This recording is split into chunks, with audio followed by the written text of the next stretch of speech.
समझा था कि जो ये वाली लाइन है, इस वाली लाइन पर परपेंडिकुलर क्या है ये, क्योंकि ये एक इंसिडेंट वेव फ्रंट है और प्लेन वेव फ्रंट है। प्लेन वेव फ्रंट पर रेज जो है वो कितनी होती है, इनफाइनाइट होती है। तो प्लेन वेव फ्रंट पर जैसे ये एक रे है तो ये रे 90 डिग्री का एंगल बनाएगी। तो रेज बहुत सारी हैं, लेकिन हमने रेज कितनी देखी थी, केवल दो देखी थी, एक यहाँ वाली और एक यहाँ वाली। तो मैंने ये कहा कि जब ये परपेंडिकुलर है इस पर वेव फ्रंट पर, तो एक लाइन तो ये हो गई जो इस पर परपेंडिकुलर है, इस वाली पर रे पर जो ये परपेंडिकुलर है, एक तो ये हो गई वेव फ्रंट। दूसरा ये जो नीचे वाली रिफ्लेक्टिंग सरफेस है इस पर ये नॉर्मल परपेंडिकुलर है। तो नॉर्मल के और इसके बीच में बनने वाला एंगल आई है। और इसी तरीके से आप ये देखिएगा कि angle between two lines is the angle between their perpendiculars. तो इस पर परपेंडिकुलर ये है और नॉर्मल पर परपेंडिकुलर ये वाली लाइन है, तो इन दोनों के बीच का एंगल भी आई ही होगा। ठीक है, तो ये चीज़ हमने देखी थी। उसके अलावा इस वाले पॉइंट को हमने बोल दिया था बी, इसको हमने बोल दिया था ए। ऐसे ही जैसे ये वेव फ्रंट है, इसी के जैसी वेव फ्रंट यहाँ पर ऐसे तैयार हो जाएगी।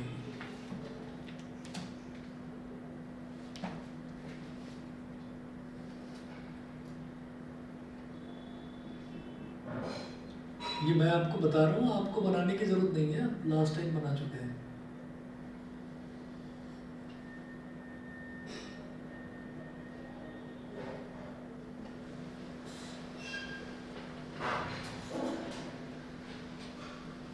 ये इसका रिफ्लेक्शन हो गया, reflected wave front. Reflected wave front जो है, रिफ्लेक्टेड वेव फ्रंट में मैंने कहा था एक रे ये होगी इस पर परपेंडिकुलर और एक रे ये होगी। तो ए बी और फिर सी डी। सी डी किस तरह से लिया था, सी और डी ऐसे यहाँ पर नॉर्मल बनाई। तो ये वाली तो रिफ्लेक्टेड रे है, ये रिफ्लेक्टेड रे इसके साथ नॉर्मल के साथ बना लिया एंगल आर। और ऐसे ही यहाँ पर जो रिफ्लेक्टेड वेव फ्रंट है ये पूरा का पूरा ये बनाएंगे यहाँ पर एंगल आर। ठीक है, तो ये हमने डायग्राम बनवाया था लास्ट टाइम। अब इसके बाद आपको जो सेकंड लॉ है, फर्स्ट लॉ का प्रूफ आपने देख लिया होगा, सेकंड लॉ देखिएगा, इसमें लिखेंगे since the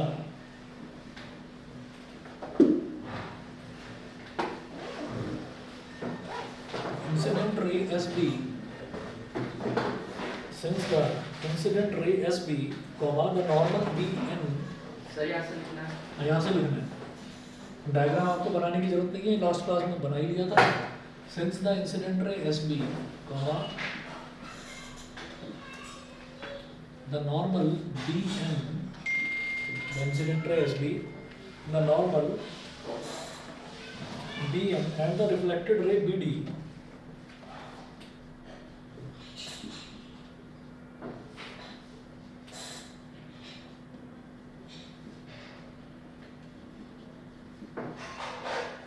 and the reflected ray BD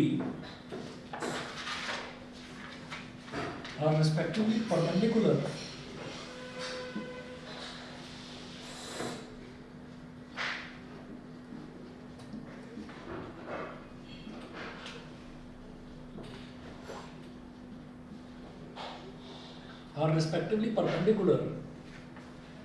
तो क्या है, मैं करना क्या चाह रहा हूँ भाई, पहला लॉ जो है रिफ्लेक्शन का वो ये होता है कि angle of incidence is equal to angle of reflection. तो पहला तो ये होता है, ठीक। और जो दूसरा लॉ होता है वो ये होता है the incident ray, the reflected ray and the normal, they all lie in the same plane.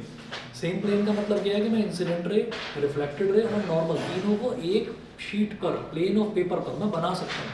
ठीक है, तो ये दूसरा लॉ होता है। तो अब मुझे यहाँ पर क्या शो करना है, मुझे ये शो करना है कि incident wave front, reflected wave front and this reflecting surface they all lie in the same plane। मुझे ये चीज़ शो करनी है।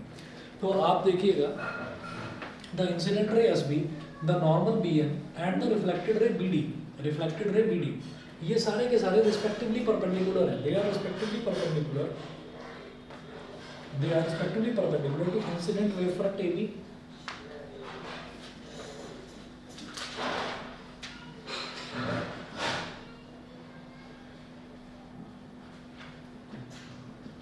respectively perpendicular to incident wave front AB। ठीक है, comma the reflected surface XY।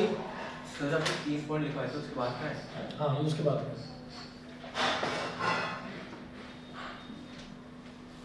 Last का class का कर लिया था ऑनलाइन वाला, हाँ। है ना? ठीक है। The reflecting surface x y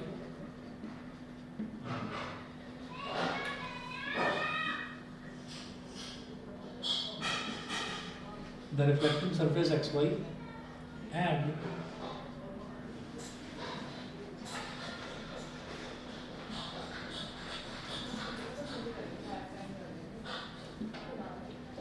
the reflected wave front CD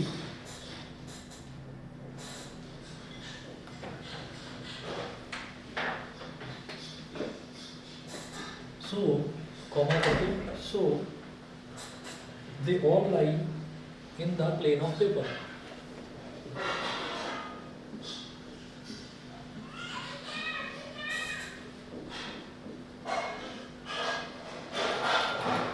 In the plane of paper.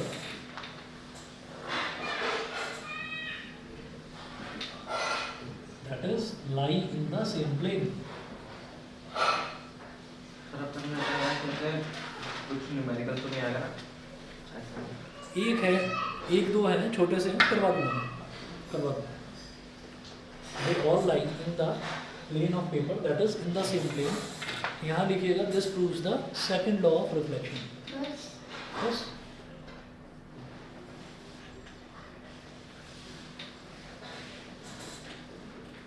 This proves the second law of reflection. समझ लीजिए, इसको दोबारा बता देता हूँ कि हमारे पास जो इंसिडेंट वेव फ्रंट है, हम जो नॉर्मल था, हमारा जो रे ऑप्टिक्स वाला लॉ ऑफ रिफ्लेक्शन था, तो उसमें आप ये देखिएगा कि उसमें हमने ये कहा कि ये इंसिडेंट रे है, ये नॉर्मल है, ठीक है? तो इंसिडेंट रे, नॉर्मल और जो रिफ्लेक्टेड रे है ये BD, ये तीनों की तीनों रेज जो हैं ये क्या है? ये तीनों की तीनों रेज ये सेम प्लेन में मेरे को दिखाई देती हैं। तो इसका मतलब क्या होता है? हम ये कहते हैं कि angle between the two lines is the same as the angle between their perpendiculars. तो वही कहानी यहाँ पर है। आप ये देखो कि ये इंसिडेंट रे किस पर परपेंडिकुलर है? AB पर परपेंडिकुलर है। AB क्या है? Incident wave front. ये वेव फ्रंट है। AB क्या है? ये पूरी की पूरी वेव का एक बंडल है ना? तो ये जो इंसिडेंट रे है, जो एक अकेली लाइन होती है उसको रे बोल देते हैं, और जो ये पूरा मैं बंडल की बात करता हूँ, वेव फ्रंट की अगर मैं बात कर रहा हूँ तो मैं पूरे ग्रुप की बात कर रहा हूँ, ठीक है? तो ये जो AB है, AB पर परपेंडिकुलर है, ये पहली चीज इंसिडेंट रे। दूसरा, ये जो नॉर्मल है ये इस रिफ्लेक्टिंग सरफेस पर परपेंडिकुलर है, ठीक है? दिखाई दे रहा है ना? नॉर्मल किस पर परपेंडिकुलर है? इस पर, रिफ्लेक्टिंग सरफेस पर। और तीसरा, जो रिफ्लेक्टेड रे है, ये जो BD जा रही है ना, ये किस पर परपेंडिकुलर है? CD पर, रिफ्लेक्टेड वेव फ्रंट पर।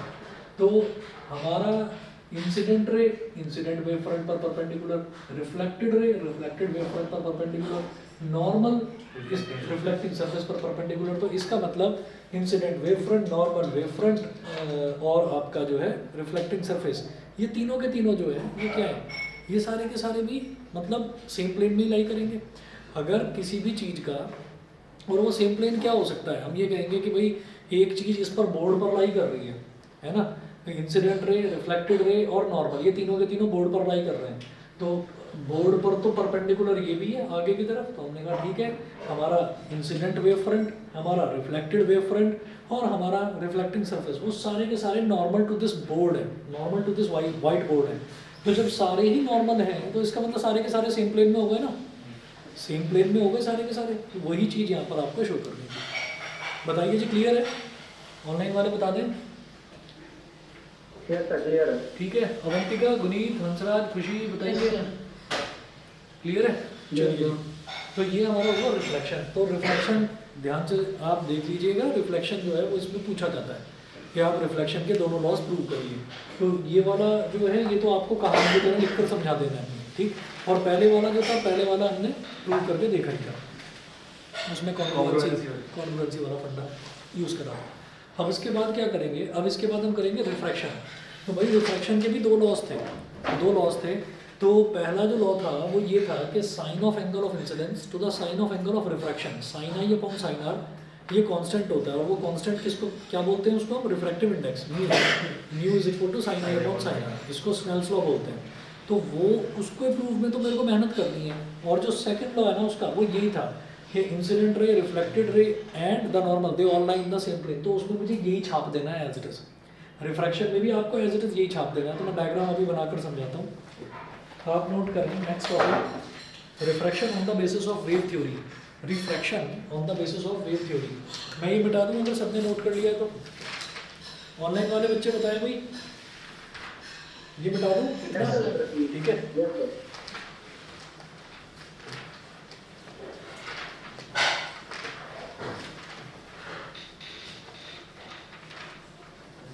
सर ऑप्टिक्स में कौन सा डेरिवेशन था जो आपने कहा था कि सेम है?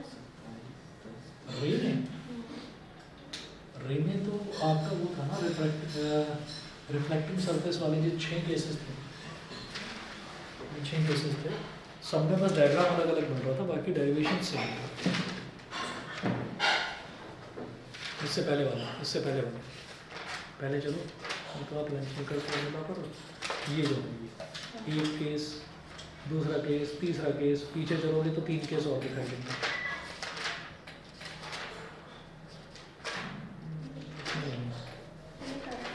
वो पीछे वाला करने की जरूरत नहीं है, उसके नोट्स मैंने लिख रखे हैं, ठीक है। और शायद इनके भी दे रखे हैं, इनके भी दे रखे हैं, मैंने ऑप्टिकल फाइबर से नहीं दिए हैं नोट्स, वो मैंने बनवाया था साथ साथ। चलिए अब आप इसमें इसके बाद EMS करोगे या फिर लास्ट? इसके बाद जो करोगे वो करवा देंगे। मतलब ये चैप्टर है और ये चैप्टर मुझे ख़त्म करवाना है, 2-3 दिन में मैं ख़त्म करवा दूंगा इसको। तो ये वाला चैप्टर होने के बाद में फिर आप जो कहेंगे वो करवा देंगे, फिर चैप्टर सारे आसान है, फिर कुछ खास नहीं बचता। सर मैं बोले बाकी जो 4 चैप्टर है लास्ट के, इन्हें वन शॉट वीडियो में कर सकते हैं? हाँ थ्योरेटिकल है, मेरे पास नोट्स बने रखे हैं चारों चैप्टर्स के, चाहिए हो तो बता देना, ले लेना, है ना। तो यही है बस, इसमें थोड़ा सा मैं आलस कर जाता हूँ क्योंकि ये रे ऑप्टिक्स और वेव ऑप्टिक्स में जरा संभल के डायग्राम बनाने पड़ते हैं ना, तो उसके नोट्स बनाने में मैं आलस कर रहा हूँ। और बाकी जो है, बाकी के जो लास्ट के 4 हैं वो लास्ट के 4 के नोट्स मैंने बना रखे हैं, मैं आपको दे दूँ। सर मैं उन्हें प्री बोर्ड में सोचता हूँ कि मैं आखिरी के 4 चैप्टर 8 चैप्टर हो जाएंगे, देख लेना। चलो पहले ये देखते हैं, हेडिंग डालिएगा refraction on the basis of wave theory.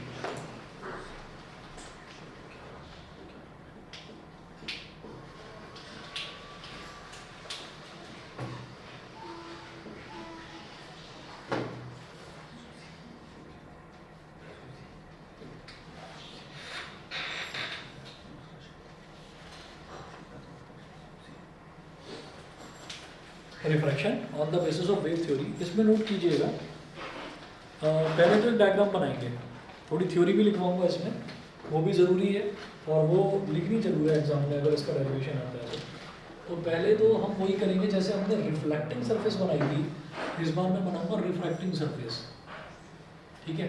तो ये x हो गया और ये y हो गया, और याद रखना इसके पीछे वो डैश डैश डैश डैश करने की जरूरत नहीं है, क्योंकि इस बार मैं रिफ्रैक्शन की बात कर रहा हूँ, तो रिफ्रैक्शन में जो लाइट है ना वो पास ऑन कर जाती है, वो बाउंस बैक नहीं करती, ठीक। तो अब रिफ्रैक्शन में हमने ये रिफ्रैक्टिंग सरफेस बना दिया एक्स वाई, और उस पर इंसिडेंट वेव फ्रंट उसी तरह से टकराएगी जैसे वहाँ पर टकराई थी ए बी, ये हो गई इंसिडेंट वेव फ्रंट, इसको ए बोल दो और इसको बी बोल दो, ए बी, उल्टा कर दीजिए, सॉरी, इसको नीचे वाले को ए, ऊपर वाले को बी बोल दो, ए और बी, ठीक। तो टेंसर और रेयर कौन सा होगा? अभी बता रहा हूँ, ऊपर वाला रेयरर, नीचे वाला डेंसर, इसको बोल दीजिए रेयरर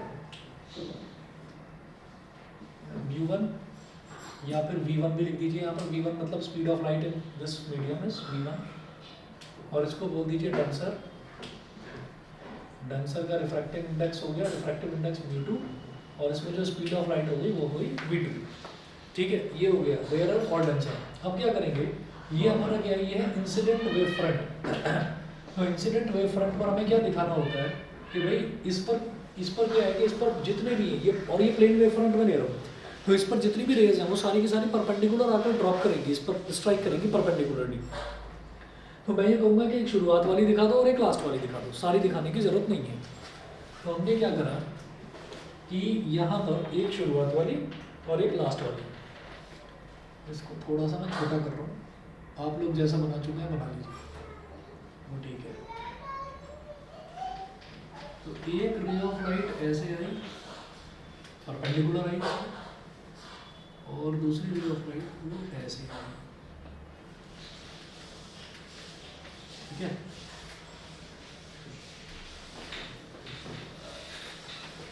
ये ऐसे आ रही है, ठीक। अच्छा, अब सिर्फ रे की बात कर रहे हैं भाई, वैसे तो ये वेव आई है पूरी पूरी, पर पहले इस रे की बात कर रहे हैं। तो इस रे पर मैंने क्या करा,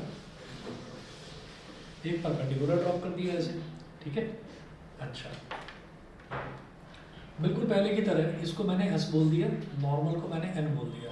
इसको नॉर्मल को थोड़ा नीचे तक एक्सटेंड कर लेंगे अब, क्योंकि अब हमारे पास दो मीडियम है, एक मीडियम 1 और एक मीडियम 2। अब हमने ये कहा कि जब ये रेयर मीडियम था और ये डेंसर था, तो हम ये जानते हैं कि रे ऑफ लाइट रेयर से डेंसर में जब जाती है तो it bends towards the normal, normal की तरफ थोड़ी सी झुक जाएगी, ठीक है। तो रे ऑफ लाइट नॉर्मल की तरफ, वैसे तो ये जाती सीधे, और सीधे ना जाकर थोड़ा सा ये टिल्ट हो गई, ऐसे ऐसे टिल्ट हो गई। अच्छा, अब हम ये कहेंगे कि हमें ना टाइम नोट करना है। जैसे हमने ये बोला था कि जब यहाँ पर ये वेव आ रही है, ये पूरी की पूरी वेव आ रही है, तो ये वेव किस तरीके से आ रही है ये समझिएगा। ये वेव ऐसी है जैसे कि एक प्लेन वेव फ्रंट है, प्लेन वेव फ्रंट ऐसे आई, कैसे आई, तो सबसे पहले नीचे वाले पॉइंट से टकराएगी और फिर धीरे धीरे धीरे धीरे करके ऐसे आगे टकराएगी। मतलब ये बी जो है ये नीचे आने वाला है, ठीक। तो जितनी देर में ये बी यहाँ पर टकराएगा, उतनी देर में जो पॉइंट ए पर जो रे टकराई थी, रे, मैं बार बार वेव और रे जो बोल रहा हूँ, तो आप ये समझिएगा कि वेव फ्रंट तो ये पूरा बंडल है, पूरा का पूरा बंडल है, लेकिन उस पूरे बंडल पर इनफाइनाइट नंबर ऑफ रेज हैं। तो सबसे पहली जो रे यहाँ पर आई है, ये एस ए, ये जो पहली रे है, जितनी देर में ये बी वाला पॉइंट जो है ये ऐसे यहाँ पर स्ट्राइक करके और धीरे धीरे ऐसे गिरेगा, उतनी देर में ये ए पर जो रे टकराई थी वो रे थोड़ी सी आगे चली जाएगी, ठीक है। तो वो जो टाइम ड्यूरेशन है, उस टाइम ड्यूरेशन को मैंने मान लिया टी, कि टी टाइम में ये जो बी है ये यहाँ पर आ जाएगा, ठीक है। तो उसको मैं पॉइंट को सी बोल दूंगा, जहाँ पर बी आकर टकराएगा उस पॉइंट को हम सी बोल देंगे। तो हमने ये कहा कि ये वाला पॉइंट ये ऐसे हो गया, इसको ऐसे कर दीजिए, ये इस पॉइंट को आप बोल दीजिए सी। तो by the time in which this portion strikes at the refracting surface, उतने टाइम में ये भी थोड़ी सी, ये वाली रे थोड़ी आगे ट्रैवल कर चुकी थी, ठीक है। हमने माना यहाँ तक, और इस ये जहाँ तक ट्रैवल करा था उस पॉइंट को मैंने डी मान लिया, ठीक है। तो अब आप ये देखिएगा कि डी से आपने इसको ज्वाइन कर दिया ऐसे,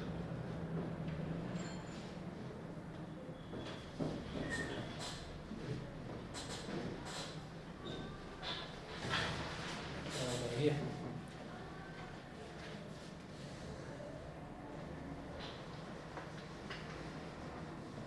तो हमने टर्मिनोलॉजी जो है ना, मतलब टर्म्स जो है वो हमने सेम रखी है, ए बी सी डी, ताकि हमको सेकंड लॉ प्रूव करने में कोई दिक्कत ही नहीं आए। जो आपने वो एक पैराग्राफ सेकंड का आपने करा था लॉज ऑफ रिफ्लेक्शन में, वही आप रिफ्रैक्शन में भी छाप देंगे। तो सीधी बात ये है कि ये ए बी क्या हो गया, इंसिडेंट वेव फ्रंट। तो जैसे वहाँ पर सी डी बना था रिफ्लेक्टेड वेव फ्रंट, यहाँ पर सी डी बनेगा रिफ्रैक्टेड वेव फ्रंट, समझ गए। तो ये इंसिडेंट वेव फ्रंट है और ये जो नीचे बन रहा है ये रिफ्रैक्टेड वेव फ्रंट बन रहा है। तो यहाँ पर आप लिखेंगे इधर इंसिडेंट वेव फ्रंट और ये है रिफ्रैक्टेड वेव फ्रंट। अभी मैं जो समझाता जा रहा हूँ वो सारी चीज़ें लिखवाऊंगा आपको, इंसिडेंट वेव फ्रंट और रिफ्रैक्टेड वेव फ्रंट। यहाँ तक बता दीजिए बेटा, यहाँ तक सभी को क्लियर है? ऑनलाइन वाले बता दें खास तौर पर, ठीक है। चलिए जी, इसके बाद देखिएगा, इसके बाद मैंने कहा कि ए बी और सी डी हो गई, incident wave front, refracted wave front. फिर वही कहानी देखिएगा कि ये इंसिडेंट रे है, तो ये जो इंसिडेंट रे है ये नॉर्मल के साथ जो एंगल बना रही है दैट इज आई, समझ गए। तो फिर इंसिडेंट रे और नॉर्मल पर जो दोनों पर जो परपेंडिकुलर होगा उनके बीच में भी एंगल आई ही बनेगा, समझ गए। तो इंसिडेंट रे जो है इस पर परपेंडिकुलर क्या है, ये इंसिडेंट वेव फ्रंट, नॉर्मल पर परपेंडिकुलर क्या है, रिफ्रैक्टिंग सरफेस, तो वही एंगल आई ये बन गया, एंगल आई ये बन गया, ठीक है।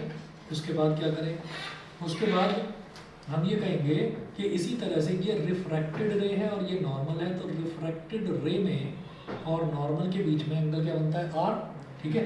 तो रिफ्रैक्टेड रे किस पर परपेंडिकुलर है, ये जो रिफ्रैक्टेड रे है, ये रिफ्रैक्टेड रे इस रिफ्रैक्टेड वेव फ्रंट पर परपेंडिकुलर है, ठीक है। अच्छा, जब ये इस पर परपेंडिकुलर है तो रिफ्रैक्टेड वेव फ्रंट, और ये नॉर्मल किस पर परपेंडिकुलर है, रिफ्रैक्टिंग सरफेस पर, तो भाई ये वाला एंगल आर बनेगा। नहीं समझ रहे? ज़्यादा दूर हो गया इसलिए समझ में नहीं आ रहा, ज़्यादा दूर हो गया ना वो एंगल। अब समझिए क्या है भाई, रिफ्रैक्टेड रे ये है, तो रिफ्रैक्टेड रे किस पर परपेंडिकुलर है, जब incident ray incident wave front पर परपेंडिकुलर था, तो रिफ्रैक्टेड रे भी तो रिफ्रैक्टेड वेव फ्रंट पर ही परपेंडिकुलर होगा। तो एक लाइन तो ये आ गई, ये वाली रिफ्रैक्टेड वेव फ्रंट, और जो नॉर्मल है वो किस पर परपेंडिकुलर है, इस पर दूसरी लाइन ये आ गई, तो इस लाइन और इस लाइन के बीच में तो एंगल यही बन रहा है, तो आर हो गया। बताओ भाई क्लियर है कि नहीं? अक्षत, अवंतिका, पार्थ, बताइए क्लियर है सभी को? नहीं समझे? दोबारा बताता हूँ। देखिए, हम ये कहेंगे कि जैसे यहाँ पर ये इंसिडेंट रे था और ये नॉर्मल था, तो इंसिडेंट रे किस पर परपेंडिकुलर है, इंसिडेंट वेव फ्रंट पर, मतलब ये एंगल 90 डिग्री है। तो इंसिडेंट वेव फ्रंट, एक लाइन तो आ गई इंसिडेंट वेव फ्रंट, नॉर्मल किस पर परपेंडिकुलर है, इस पर रिफ्रैक्टिंग सरफेस पर, तो इन दोनों के बीच में एंगल आई था, तो इन दोनों के बीच में भी एंगल आई बन गया। ये तो समझ में आ गया था आई वाला, है ना। फंडा वही यूज कर रहे हैं कि angle between two lines is the angle between their perpendiculars, कि जो दो लाइन के बीच में एंगल होता है उनके परपेंडिकुलर्स के बीच में भी वही एंगल होता है। फिर आ जाइए अब इधर, इसी पॉइंट पर मैं इंसिडेंट रे ले रहा था, तो इसी पॉइंट से निकलने वाली रिफ्रैक्टेड रे लूँगा, तो रिफ्रैक्टेड रे और नॉर्मल के बीच में एंगल क्या बन रहा है, आर। तो रिफ्रैक्टेड रे किस पर परपेंडिकुलर होगी, रिफ्रैक्टेड वेव फ्रंट पर, तो एक लाइन तो ये हो गई, ठीक है। और नॉर्मल किस पर परपेंडिकुलर होगी, इस पर रिफ्रैक्टिंग सरफेस पर, तो एक लाइन ये हुई ये वाली और एक लाइन ये हुई, इन दोनों के बीच में भी फिर एंगल आर ही बनेगा। अभी क्लियर है? ठीक है, चलिए। तो एंगल आई और एंगल आर हमको समझना था, ये टिक मार्क्स जो लगाए हैं मैंने ये हटा रहा हूँ, ठीक। ये करने के बाद में फिर मैंने ये बोला कि जितनी देर में ये जो पूरी वेव है, ये वेव आकर ऐसे आई, ऐसे एक एंगल पर आ रही थी, ऐसे एक एंगल पर आ रही थी, और फिर धीरे धीरे करके ऐसे गिर गई। तो जितनी देर में ये बी वाला जो पॉइंट है ये सी पर स्ट्राइक करता है, उतनी ही देर में ये ए वाली रे जो है वो यहाँ से यहाँ तक चली जाती है, ठीक है। तो वो जो टाइम ड्यूरेशन है, उस टाइम ड्यूरेशन को मैंने टी मान लिया। और हाइगन्स प्रिंसिपल ये कहता है कि वेव जितनी भी वेवलेट्स होती हैं वो सारी के सारी स्पीड ऑफ लाइट से ट्रैवल करती हैं, सब स्पीड ऑफ लाइट से ट्रैवल करती हैं। तो इसका मतलब क्या हुआ, तो हम ये कहेंगे कि भाई ये जो हाइगन का प्रिंसिपल था, ये हाइगन का प्रिंसिपल लग जाता अगर मेरा एक ही मीडियम होता कि सब की सब स्पीड ऑफ लाइट से ट्रैवल करेंगे। लेकिन क्या है, यहाँ तो रिफ्रैक्शन है भाई। रिफ्रैक्शन का मतलब क्या है कि इधर तो स्पीड ऑफ लाइट अलग होगी v1, और इधर स्पीड ऑफ लाइट अलग होगी v2 होगी। तो क्या करेंगे कि यहाँ पर जितनी भी लाइट है वो सब v1 स्पीड से ट्रैवल कर रही है, तो टाइम उसको कितना मिला यहाँ से यहाँ तक आने में, टी टाइम। तो ये जो bc है, इस bc का ये जो डिस्टेंस है ये कितना हो जाएगा, स्पीड इंटू टाइम। डिस्टेंस कितना होता है, स्पीड इंटू टाइम। तो bc की वैल्यू इस बार हो गई v1t। और सिमिलरली यहाँ जो ये नीचे वाली कहानी है, नीचे हो सकता है पानी हो, ऊपर हो सकता है हवा हो, ऊपर हो सकता है हवा हो और नीचे हो सकता है ग्लास हो, ठीक है। तो जो ग्लास है, ग्लास में स्पीड ऑफ लाइट v2 दे रखी है और टाइम ड्यूरेशन वही सेम। ये a से लेकर d तक जो रे आएगी कितनी देर में आएगी, v2t। इतना इसको डिस्टेंस इसका ad कितना लगा, v2t। बताइए v1t और v2t क्लियर है? ठीक है, बता दीजिए भाई। खुशी, हंसराज, गुनीत, यस सर। यहाँ तक समझ गए? ठीक है, चलिए। अब इतना समझ में आ गया तो इसी चीज़ को ज़रा वर्ड्स में लिख लो, ज़रा थ्योरी लिख लो, 5 या 6 पॉइंट्स इसमें लिखवाऊंगा। अगर स्पीड चेंज हो गई तो टाइम तो नहीं क्यों लगेगा? टाइम तो सेम ही लगेगा, टाइम तो कभी भी चेंज होता ही नहीं। तो अगर स्पीड चेंज हो रही है कि अगर पहले स्पीड ऑफ लाइट सारी सुनो, ग्लास की वजह से एक मिनट, कम होगी ना। हमने रेफरेंस जो पॉइंट है वो लिया ही टाइम को है।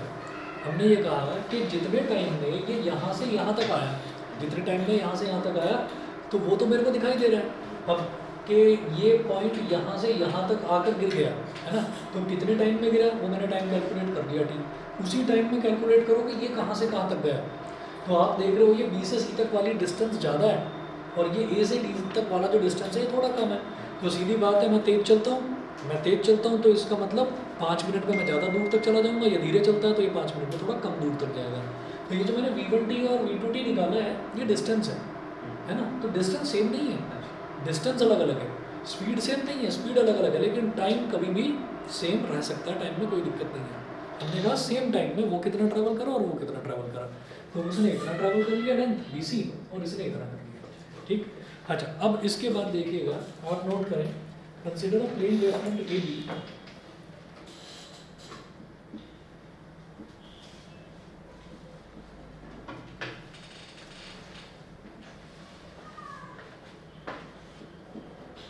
consider a plane wavefront AB incident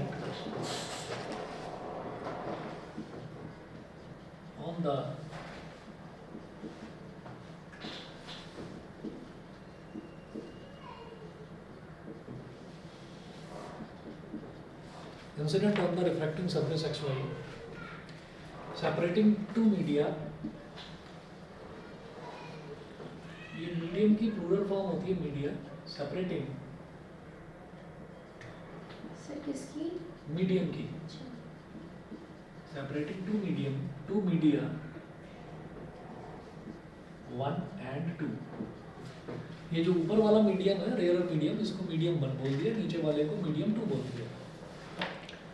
उसके बाद आप कहेंगे late V1 and V2 be the velocities of light।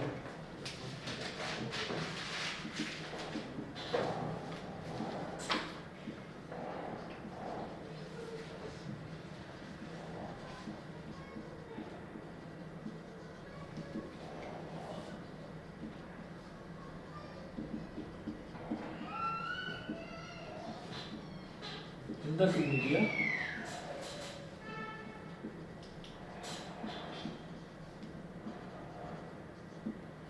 Respectively, ठीक है। अच्छा, थर्ड पॉइंट लिखें,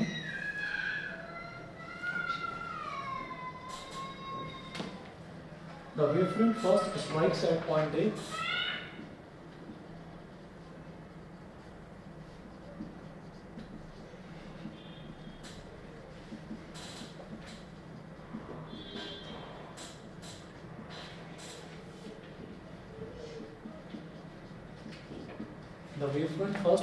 at point A and then at the successive points towards C।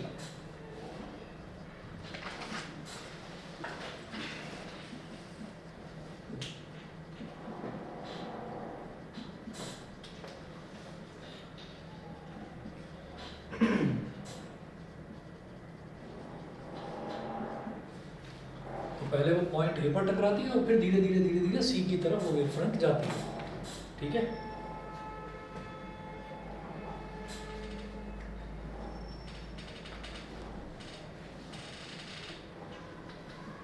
According to Huygens principle,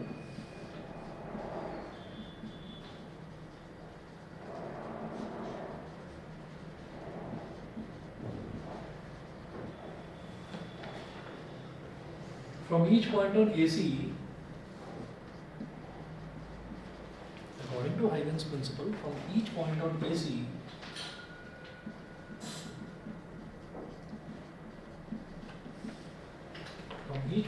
AC, the secondary wavelets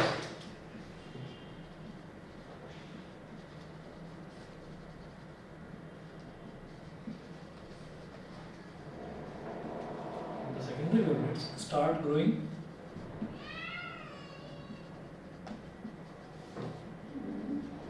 in the second medium with velocity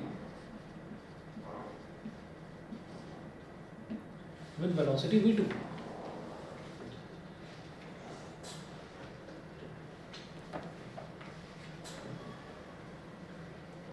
Let the disturbance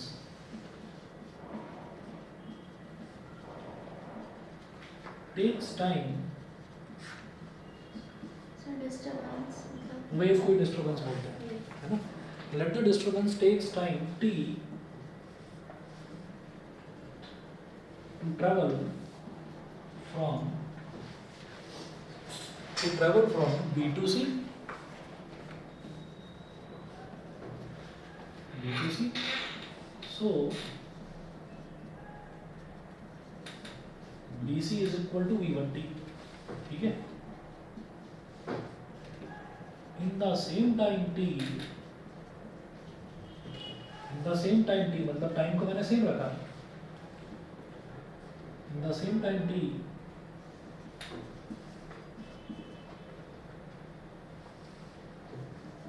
the ray from A will reach up to D. So AD is equal to V to T. तो AD जो है हमारा V to T के बराबर हो गया. AD is equal to V to T.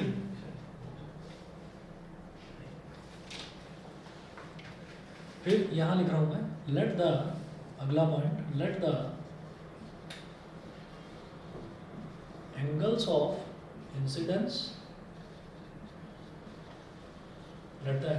incidence and refraction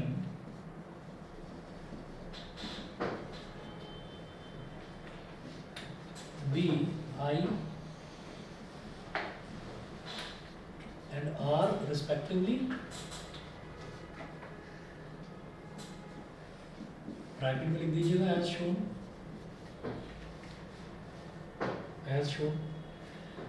उसके बाद ये ऊपर वाला मिटा दूँ. और यहाँ पर जैसे वहाँ पर हमने सारा थ्योरी लिखने के बाद में हमने दो ट्रायंगल्स को कॉन्ग्रुएंट प्रूव करा था. यहाँ पर कॉन्ग्रुएंट प्रूव नहीं करना है, क्योंकि यहाँ पर मैं लॉ ऑफ रिफ्रैक्शन बताऊंगा. तो उसमें मुझे स्नेल्स लॉ जो है उसमें मुझे साइन आई और साइन आर की जरूरत पड़ती है. तो मुझे साइन आई और साइन आर निकालना है. तो हम ये कहेंगे कि जैसे यहाँ पर ये एक रे और एक ही रे है, तो रे तो वेव फ्रंट पर परपेंडिकुलर 90 डिग्री का एंगल बनाती है. तो ये वाला एंगल 90 डिग्री हो गया. आप ये कहें इन ट्राइंगल ए बी सी, यहाँ लिखें इन ट्राइंगल ए बी सी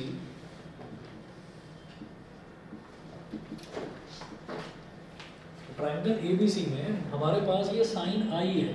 तो जो एंगल है, एंगल के ठीक सामने वाली साइड क्या कहलाती है? परपेंडिकुलर. और 90 डिग्री के ठीक सामने वाली साइड इज कॉल्ड हाइपोटेन्यूज. तो हम ये कहेंगे sine i is equal to BC upon AC.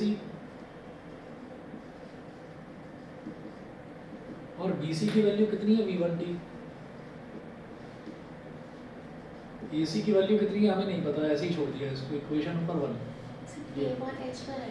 हाँ, P upon H. P upon H perpendicular upon hypotenuse निकल दिया. इसी तरीके से दूसरा ट्राइंगल लेंगे. अब मैं साइन आर की वैल्यू निकालूंगा. तो दूसरा ट्राइंगल कौन सा हमारा? ADC. इन ट्राइंगल ADC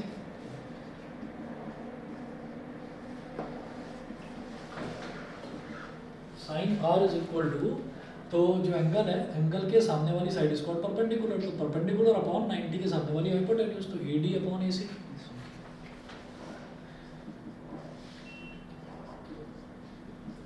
अब AD कितना? V2T upon AC.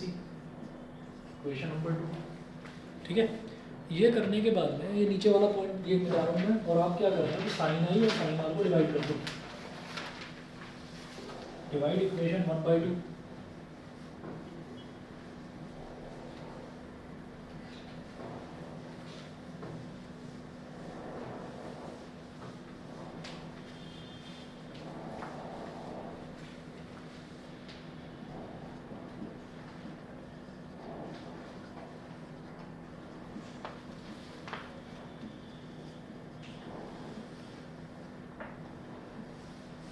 Divide equation 1 by equation 2.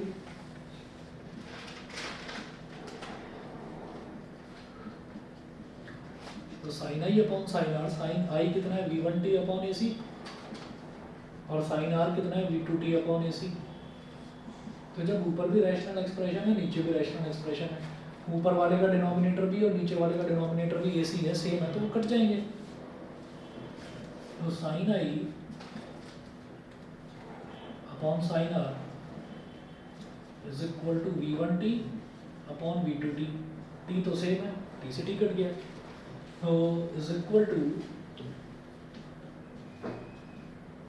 sin I upon sin R is equal to speed of light in medium 1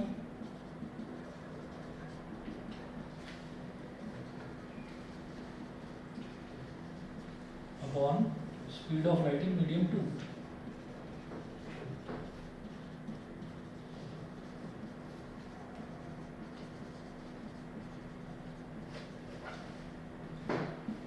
speed of light in medium 1 upon speed of light in medium 2, ये क्या होता है 1 mu 2 1 mu 2. This proves first law या bracket में लिख दीजिए Snell's law of refraction. यहाँ से हमारा फर्स्ट लॉ, जिसको हम स्नेल्स लॉ भी बोलते हैं रिफ्रैक्शन का, वो वाला प्रूव हो गया.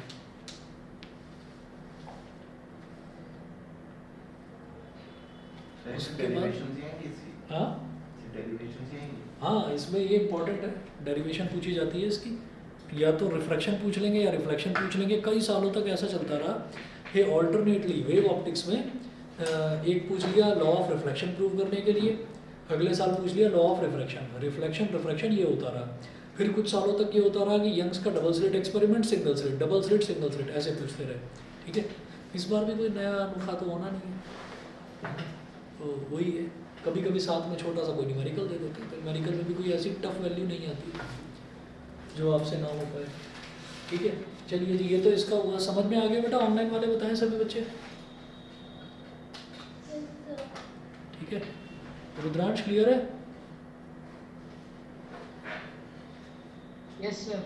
ठीक है. इसके बाद अब इसका जो सेकंड लॉ है, ओके, जो सेकंड लॉ है, सेकंड लॉ देखिएगा. सेकंड लॉ में बस थोड़ी सी टर्म्स, एक दो टर्म थोड़ी सी चेंज हुई हैं. क्योंकि आप याद करिए रिफ्लेक्शन में हमने क्या करा था, इधर ए लिया था और इधर बी लिया था. यहाँ ए बी ले रखा है, तो जरा सा चेंज है, वो देखिएगा क्या है.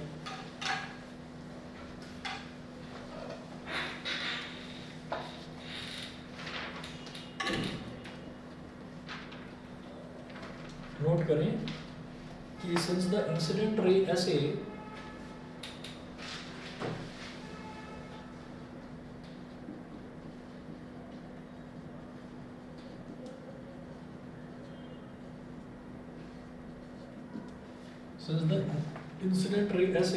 comma the normal AN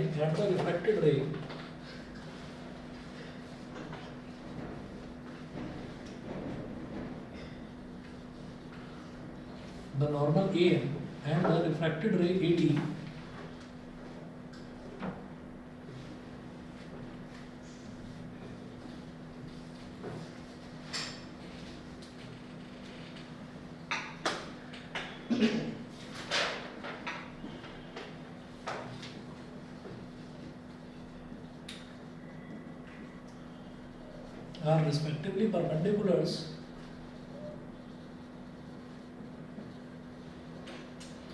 are respectively perpendicular to the incident wavefront AB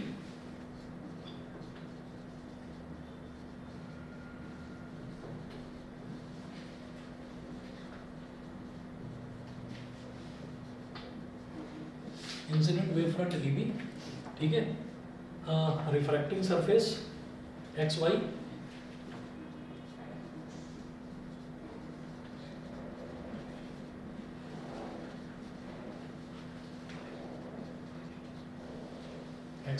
and the refracted wavefront CD. Sir ये सेम डायग्राम दोबारा बनाना है, इसी में से होगा. ये सेम है. सेम है. हाँ, मतलब उसमें भी डायग्राम तो मैंने सिर्फ रिवाइज करवाने के लिए बनाया था. वहाँ पर भी आपको डायग्राम एक ही बार बनाना है बस. तो दो लॉज हैं, जब भी वो लॉ ऑफ रिफ्लेक्शन बोलेंगे तो दोनों प्रूव करने हैं. तो दूसरे के प्रूफ में बस ये थ्योरी लिखकर समझानी है आपको. Incident wavefront AB, the refracting surface XY and the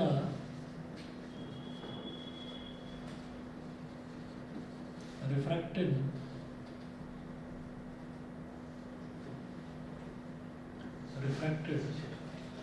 sir मैंने रिफ्लेक्टेड लिखा था, आपने इंक वाला मैंने काट दिया. refracted wavefront CD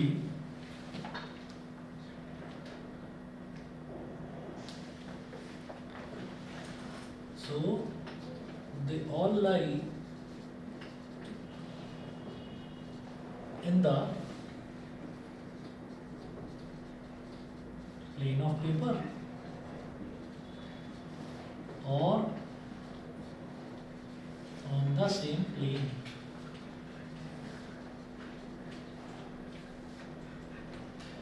On the same plane, इसमें भी क्या बोलेंगे? This proves the second law of reflection.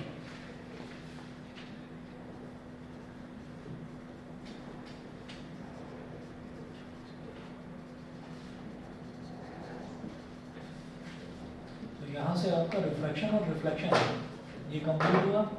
Types of different हमने कर ली थी परसों, ठीक है. अब कल जो आपकी क्लास है, कल शाम को वही सेम 5:30 बजे आपकी क्लास रहेगी. तो उसमें फिर मैं आपको प्रिंसिपल ऑफ सुपरपोजिशन और यंग का double slit experiment. Double slit important है, सिंगल स्लिट थोड़ा कम पूछा जाता है, डबल स्लिट ज़्यादा पूछा जाता है. डबल स्लिट का बस डायग्राम है थोड़ा सा, इसको डायग्राम पे बनाने में थोड़ी मेहनत करनी पड़ती है, ठीक है. बाकी आ जाएगा सब. चलिए जी, कल मिलते हैं.